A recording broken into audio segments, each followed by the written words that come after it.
that he promised the Ghanaians that if he doesn't perform before the end of the year, by January, he will resign. I even watched it live on your program yesterday, and people called me this morning to find out whether we will recommend such. And I said no. He did not make such promises before the Assurance Committee. Our mandate specifically is limited to only the floor of the House. What we know of is that he gave promise to Ghanaians on the floor of the House that the load shedding will end by the end of the year. And that was all we're pursuing, that's all we're following up. And by the end of the year, if we come back to meet with him and the load shedding is still there, we will and finally write our report to the people of Ghana. Well, every organization has its own rules, and we have our rules of procedures as well as the Constitution of Ghana and the standing orders. Our standing orders does not permit us to take promises outside the precinct of Parliament.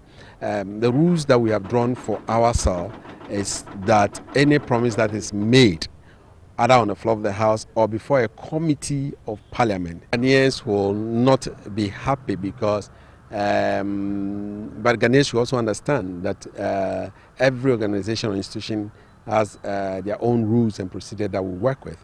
If we want to follow promises outside the precinct, it means that we'll be following every minister, every deputy minister all over the country, and we may not have the resources to be able to. They will, however, take us for a ride if they will tell us something knowing very well that they've not made those promises, or you cannot take them on those promises because they didn't make it on the floor of the House. Well, they will always play us to the disadvantage where they know very well that those promises cannot be fulfilled.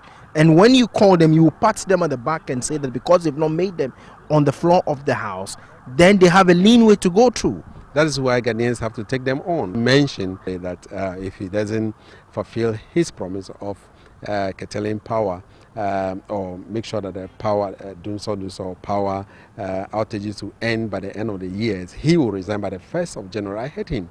That's a moral issue. It has nothing to do with rules that we have.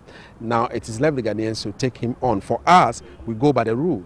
The rule says that if he makes those promises before us, before Parliament, we can take him on. So, moral issue. How do we take him on? Should he resign on moral grounds?